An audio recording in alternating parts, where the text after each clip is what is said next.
We're back in the firmament, and we have come to section 4, Genesis day 3. In our sectioning of Genesis, we come to the third day, which is the flood story.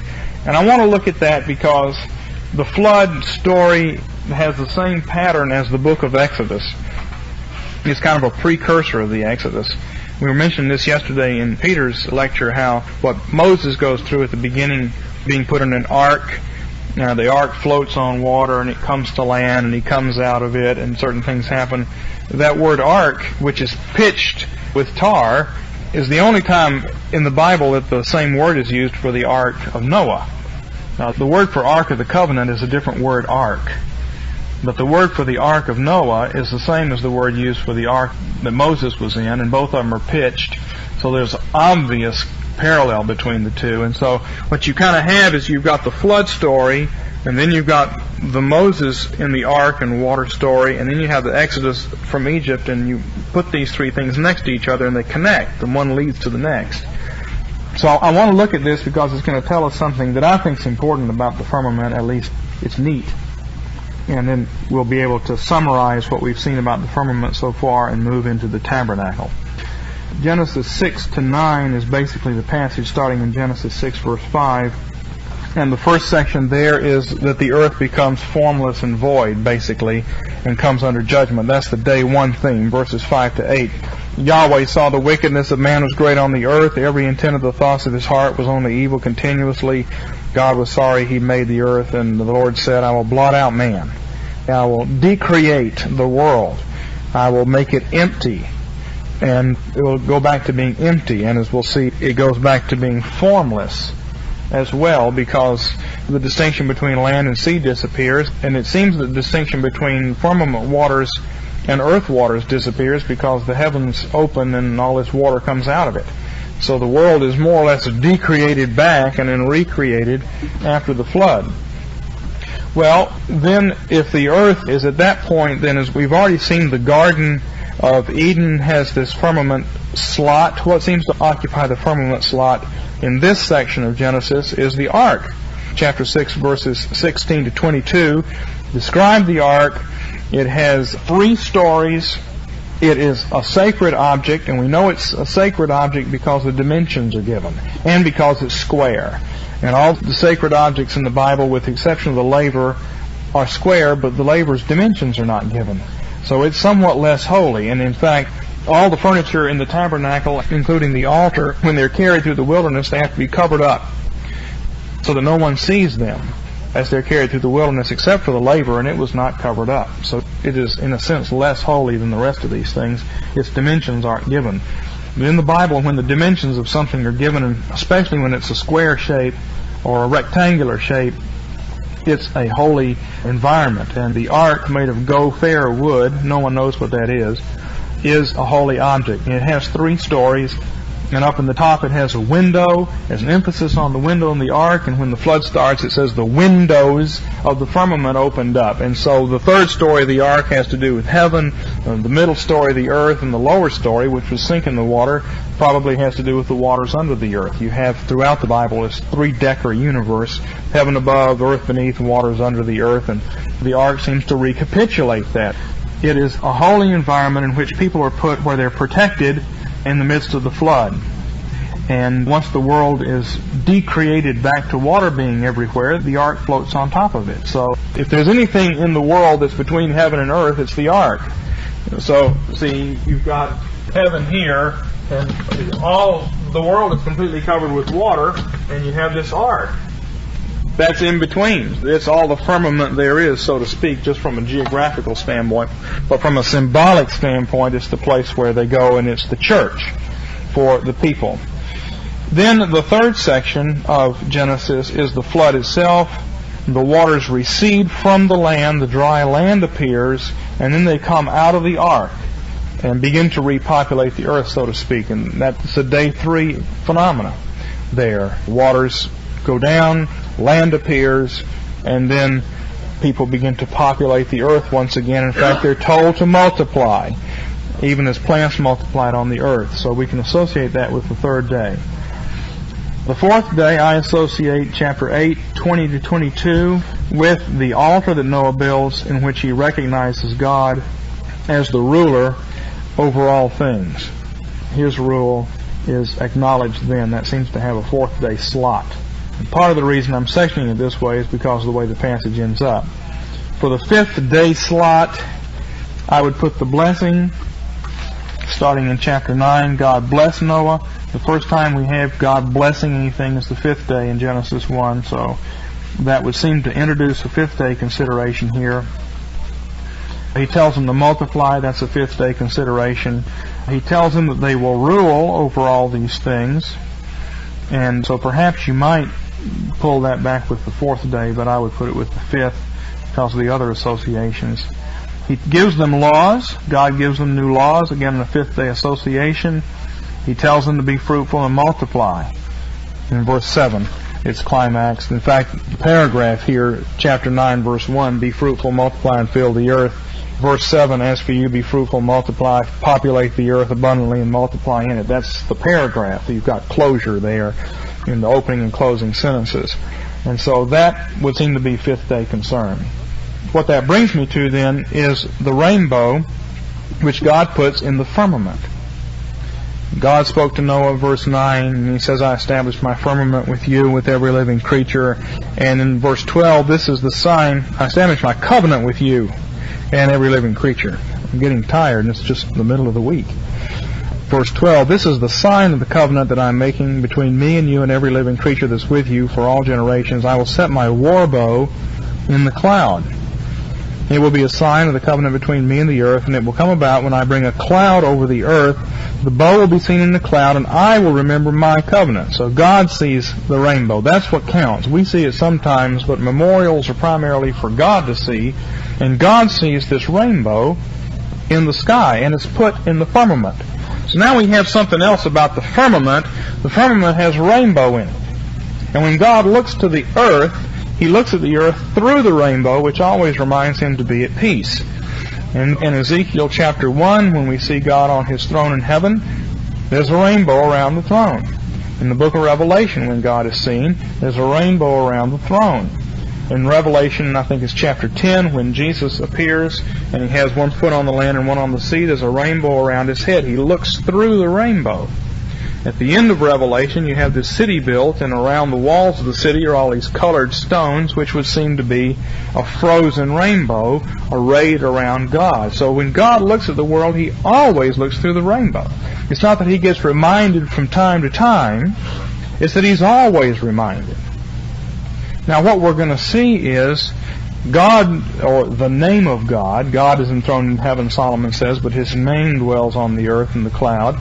His name dwells and is enthroned on the ark in the holy place of the tabernacle. And what surrounds Him? Well, a curtain of blue and purple and red and gold colors and white surrounds Him. So that in the tabernacle, God looks through the rainbow at all times. And you want to make sure that God always looks through that rainbow. Because if He stops looking through the rainbow, you're in trouble. So even when the ark is carried, the first thing you put over it is this cherubim veil, which has got all these colors on it. So God is always surrounded by the rainbow. And you never want to get the rainbow out of position. You pull that veil back and start looking at the ark, there's no longer any rainbow there between you and God. You're in trouble. Now the firmament then is this rainbow. That's a positive thing. The Bible speaks sometimes of the firmament heavens as being like brass, as if it's just an iron wall or a brass wall between God and the earth, but mostly it speaks of it as a veil, a very soft and permeable thing. And this firmament speaks of peace between God and the world, because the world is essentially defined here in Genesis 9 as the church.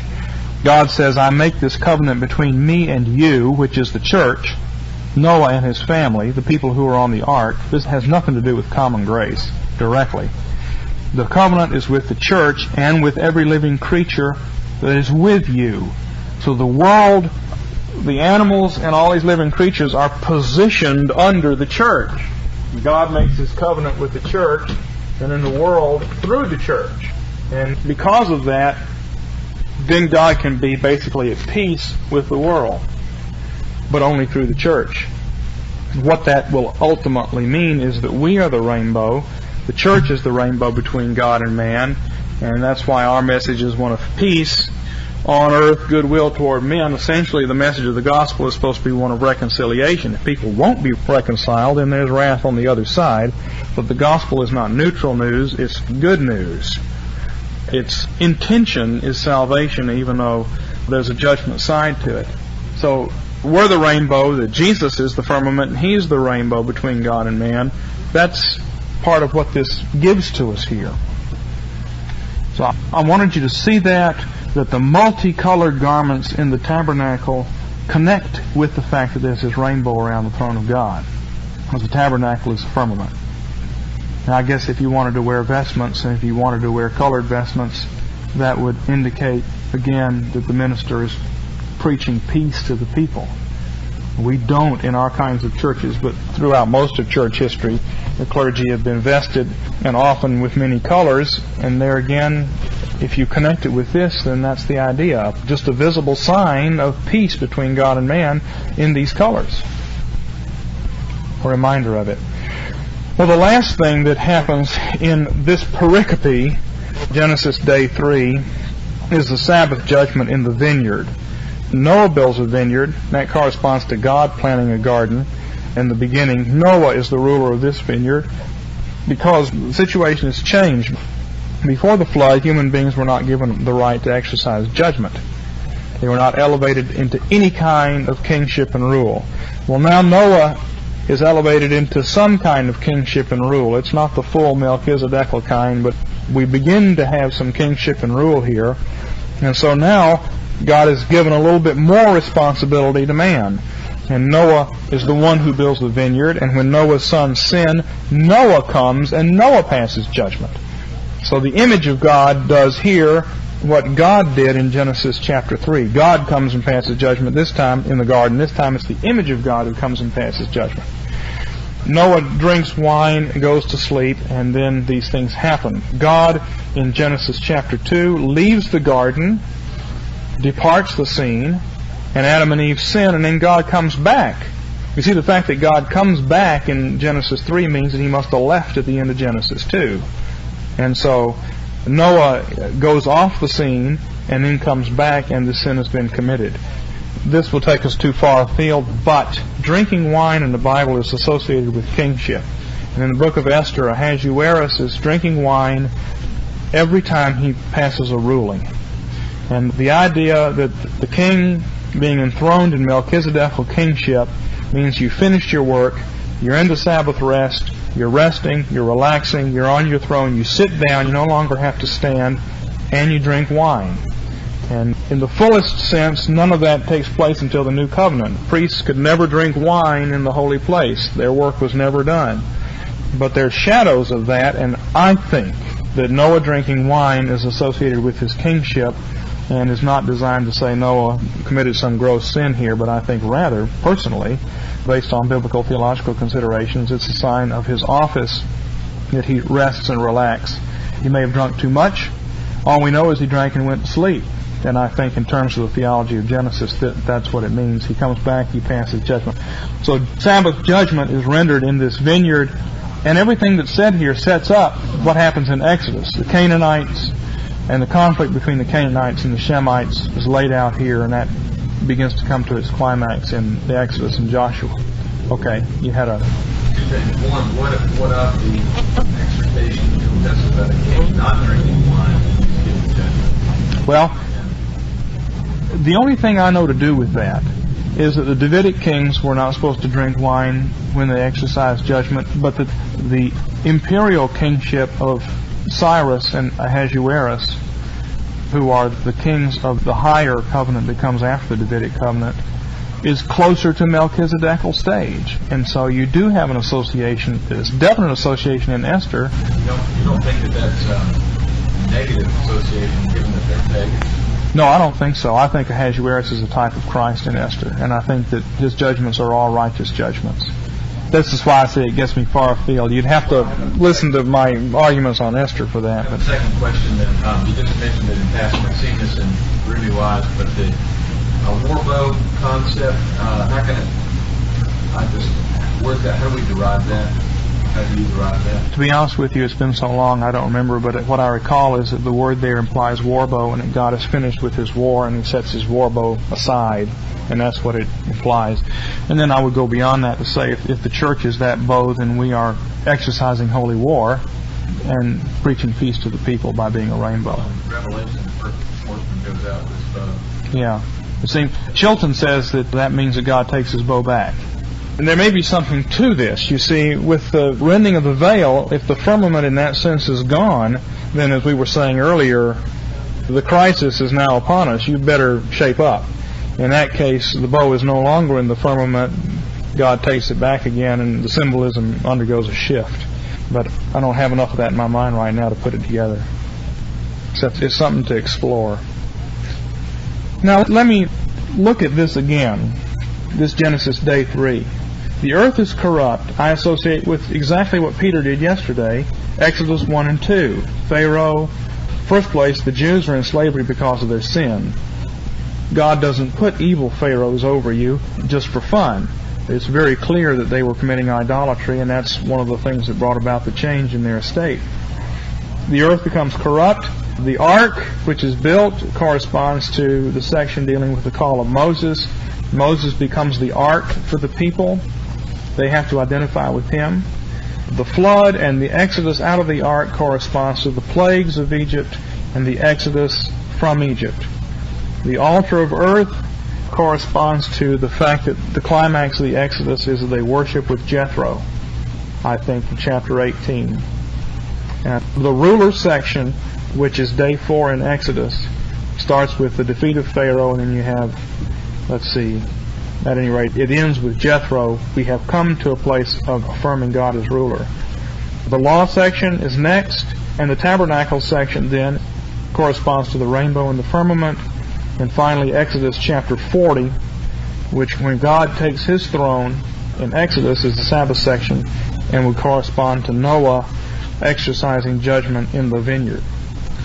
So what I want to derive from this is things about the firmament by looking at these stories. And I think what this section gives us is the firmament is like the ark, and the firmament is like a rainbow. And that, I think, explains certain things about the tabernacle itself and the multicolored veils and curtains that are in there, which we will look at later on. Finally, in terms of just making surveys of the sevenfold structure that's relevant to our concern, I think the first 7 books of the Bible have these same 7 general concerns. Genesis being creation and fall, and it includes stories of heroes. When you think of Genesis and what's in it, you think mostly of stories of individual people. And that compares to Judges, which would be the outer part of the chiasm. It's also stories of Judges, and it also deals with creation and fall.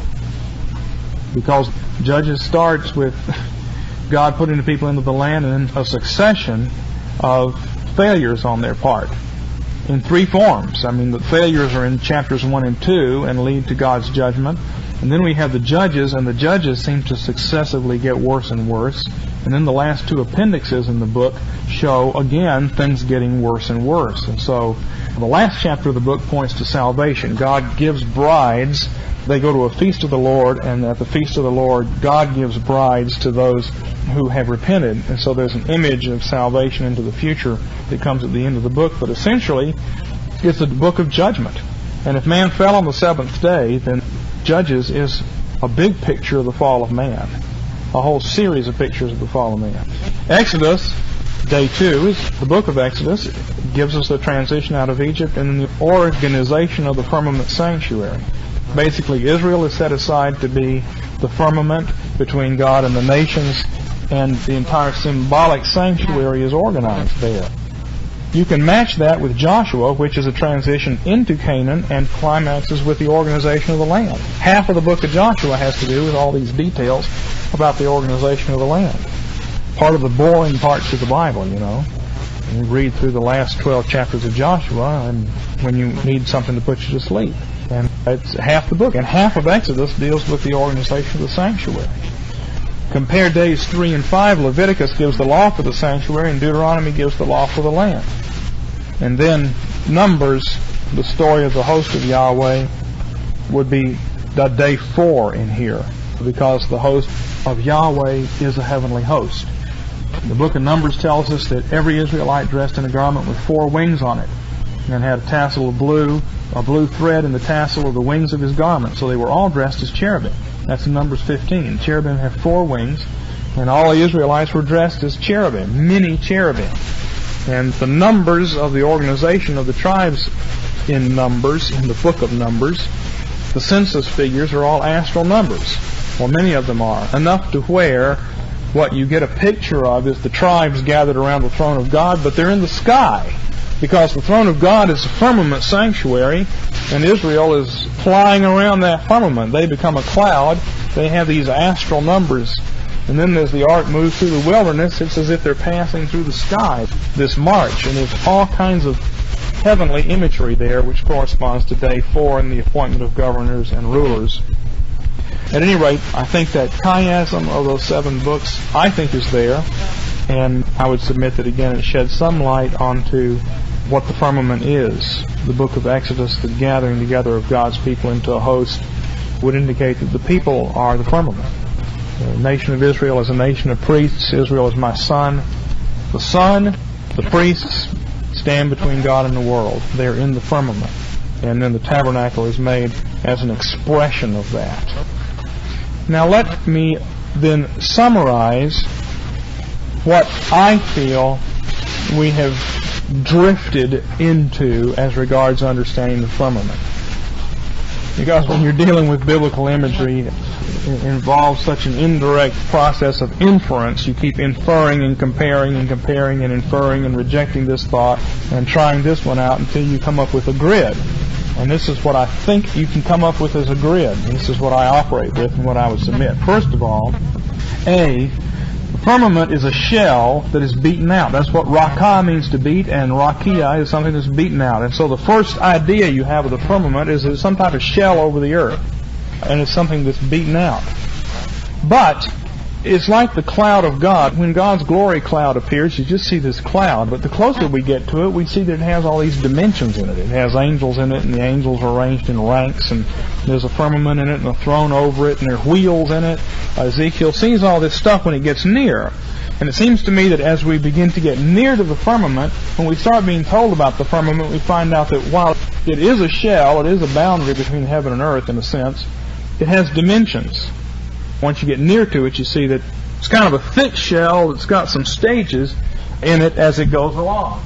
So that's the first thing that I think that has emerged, I hope, from our general consideration, and also the fact that the word heaven, the firmament is called heaven, and when we look at the heavens, we see these dimensions in the heavens and the things that symbolize the heavens.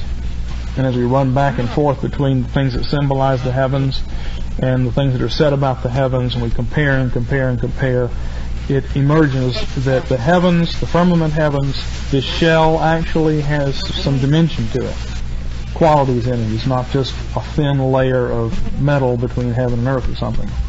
Second of all, B, based on inference from Genesis 1, inferences from the tabernacle, as we'll see in the next session, and inferences from the meaning of heaven, I suggest that the firmament is considered as having 2 chambers. And now this goes a little bit beyond what we've said before. The firmament has at the top end the cherubim boundary and the heavenly ice ocean over it. And that bounds the holy place on the top between the firmament and the most holy throne room of God. And then we have the holy place. We have this blue veil in the tabernacle which implies some type of watery boundary. I don't know that there's any direct statement concerning in the Bible, but I think there's some indirect ones when we look at the laver and the brazen sea. Between that holy place firmament, the other half of the firmament, the outer part of the firmament that we see, is the sky. So you've got 3 veils in the tabernacle. You've got a veil that leads into the clouds, into the sky. You've got another veil that leads into the holy place, and you've got a final veil that ends the holy place and would lead into the most holy place. Or that end of the firmament is that third veil. So I suggest we have a visible firmament, one that we see, which is the blue sky and the clouds. Behind that, by implication, is the firmament we don't see, which is signified in the tabernacle by this veil here. We don't see that one. We see this one here. We see this blue veil here, this sky, and we see these clouds, as we'll discuss. We don't see this second veil here, but it's there by implication. And that then leads to the third veil with the cherubim on it, which is the boundary of the firmament. Heaven has an inner room and an outer room, the most holy and the holy place.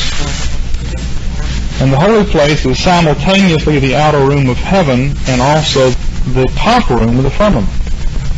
So we've got really two environments here. If you look at this chart, you've got heaven and earth. The first two sections are the invisible heavens, third heaven and second heaven. And then the earth is divided into the first heaven and the earth. The firmament is in between. The firmament occupies the lower part or the outer part of heaven, and it occupies the upper part or heavenly part of earth. I hope that's clear, because I think that this model enables us to understand the tabernacle. This is the only way I know to understand the tabernacle, because what I'm going to submit is that these curtains around here are clouds, and basically you're in the atmospheric firmament when you're in the garden sanctuary, and then you move into a symbol of the invisible firmament heavens when you go behind. The priests do that, going behind the veil. Thus, see, the firmament is a ladder to heaven. But if you've read through New Eyes, or if you've thought about it, it opens up all kinds of stuff in the Bible. There are all kinds of pictures of ladders to heaven. The beaten out shell expands on inspection into a ladder or a chain. It's a house with rooms. It's a tent. But it's also a series of connections, or a connection between heaven and earth. Now, Jacob sees that. He sees angels ascending and descending, and Jesus comes and he says, I'm the ladder to heaven. You'll see angels ascending and descending on the Son of Man. You could take that to mean he's a Jacob, and they minister to him, but I think more likely it means that he's the ladder to heaven. And Jesus then is the firmament that connects heaven and earth. And all these various images, whether they're trees, or pyramids, or holy mountains, or a column of fire and a column of smoke, pillar of fire and pillar of smoke, these pillars that are outside the temple, Yachin and Boaz, I have a paper out there on it, they're all pictures of ladders to heaven. And they all basically have three sections. The bronze pillar has a bronze section, then it has the firmament, the holy place section, which is a very elaborate collar around it, and then it has the lily at the top, which corresponds to the most holy. All of these things have three sections above the earth, or seated on the earth and flying, moving on up. But perhaps the most important thing that I think we find about the firmament is that firmament is people. In Genesis 5, they were the sons of God who were supposed to minister on God's behalf to the world, the Sethites. As we'll see, they are Israel, they are us, they are Jesus. And so the firmament between heaven and earth is the mediatorial kingdom of which we're a part. Now, that's as far as I'm going to go on this sevenfold stuff and general considerations. In the next hour, we'll look briefly at the tabernacle itself and then temple tomorrow. But do any of you want to raise any stuff about this, or make any comments, or add anything to it? Or yeah, Mickey? I wonder how much of this is original with you, and what sources have influenced you and been into your thinking on this, and what period of history has this been seen and understood. So if this is the only way of understanding the tabernacle, have there been periods when the church just making understood the tabernacle at all? Well, I think that the church has always understood the tabernacle Christocentrically. Because ultimately all these things point to, if they're a symbol of God's people, and they're a symbol of Israel, then the whole thing winds up being a symbol of Christ between heaven and earth. And that's where almost all of the discussion is. And I think because of the nature of the debates in the early church about the humanity and deity of Christ, when you start reading traditional tabernacle literature, it's just a wearying repetition of the fact that the gold is the divinity and the wood is the humanity of Christ, which is not really, I don't think it's true. But at least their instinct of seeing it as Christ would be valid. From my reading, it appears that the Jews understood the tabernacle cosmically. Philo and Josephus both do. They say that the 12 loaves represent the 12 months of the year, that the 7 lamps represent the sun, moon, and the 5 planets, that the cherubim have to do with, it's cosmic phenomena. The stars were positioned there. And we also know that the synagogues were built in 3 sections, and that on the floor of a lot of those synagogues would be a zodiac, indicating that somehow you come into the synagogue, you're moving into a heavenly environment. And they associated the 12 signs of the zodiac with the 12 tribes of Israel. That was very common in Jesus' day. Josephus does it, Philo does it, the synagogues do it. So they had a cosmical understanding of it, but the church doesn't seem to have followed up on that. There isn't a whole lot of literature in church history on it. And when you get to Kyle and Delich and those people like that, they give some speculation, and I found some help there, but it's mainly been 20th century literature. And I would have to say, if you look at the footnotes or endnotes in True New Eyes, I tried to footnote everything I found so that people who wanted to do more reading could look it up. It's almost always from a liberal standpoint. They almost always say, well, all the temples in the ancient world were cosmic models, and so was the tabernacle, and they come at it that way, which I don't want to do. But on the other hand, reading that literature raises questions, and you go to the text and say, well, is there something there? Poythress says virtually the same things that I'm saying here. In fact, I'm going to build on him, but he doesn't get partly in footnotes. So I don't think that this is terribly original with me.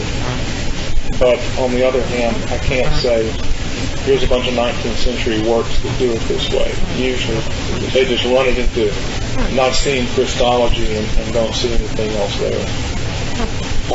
Well, you want to follow that? I just think that if they have been large periods, hundreds of years where this is not conceived, I would want to be careful not to say that they did nothing that are concerning ability to understand the scriptures. Obviously, the periods of great ignorance, we're not suggesting that without this, I know you're not saying that the Christian without this, there couldn't be a reformed Christian without this, but at least it is how crucial is this in an understanding of the Bible. The church is really dark with that. Well, I found that studying the sacrifices and laws of uncleanness and tabernacle, once you really become familiar with them, when you read the New Testament, you find that a huge amount of the New Testament is written in terms of that, by implication. John's Gospel seems to be laid out as a tour of the tabernacle. Now, that doesn't mean you can't understand John's Gospel and the discourses about bread and the discourses about water and all those other things. They can be understood in a general way without that. But when you see John starts off with the citation from Genesis 1 and this whole cosmic language, John chapter 1 is laid out in 6 days, you're challenged to say, is there something else going on here? Is there a real priestly focus? And then you get other dimensions to it. So, I don't know, it's the question of the being of the church and the well-being of the church and the full being of the church. It seems to me that this stuff has to do with full being. You could have the church, the Essie of the church, and the Benny Essie probably without a lot of this, but for plenty Essie, you want to get all this into place. So we're just definitely third level conference here. Go ahead. Is there any record of this in Easter writing? I talked to a friend of mine who is almost an Orthodox Christian, told me about this conference and described what I had read in the paper. He said, yeah, that's Easter. cosmos' temple and something.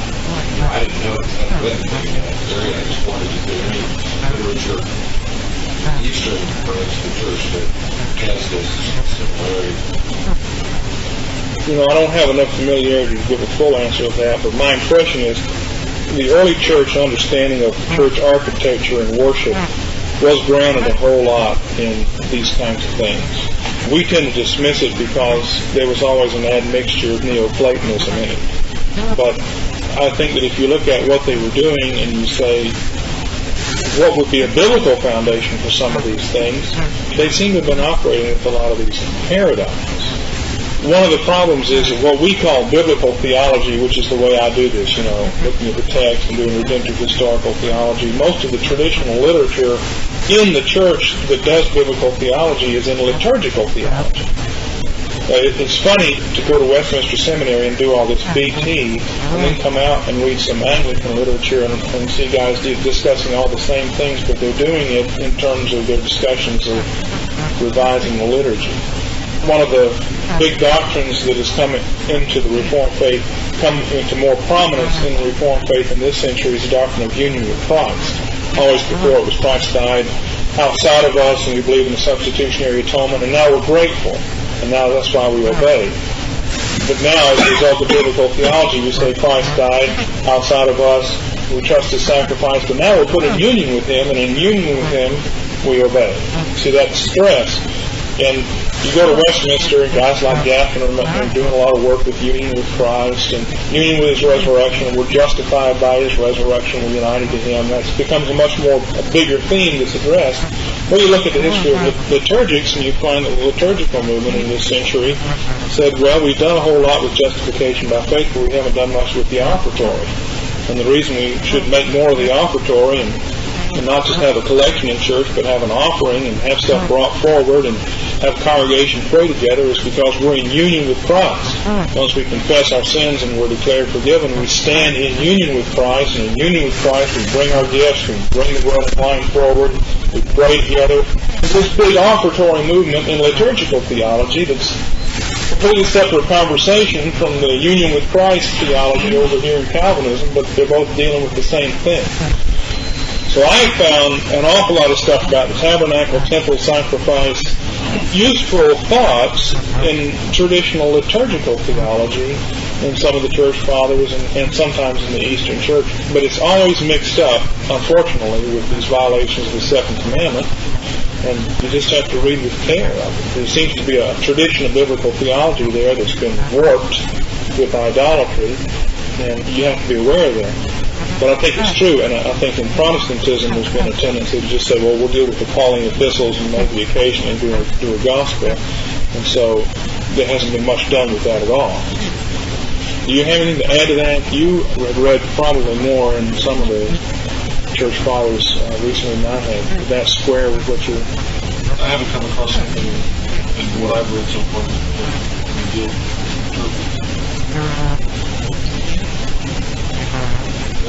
But what about the Jewish commentators, other than Philo and Josephus? Are there any other sources that give, or just all mysticism? The Jewish commentaries from the Middle Ages and the like, a lot of times they saw cosmic images there. Anything anybody else want to raise anything on this? Casilo's commentary with that? Casilo does some of it, yeah.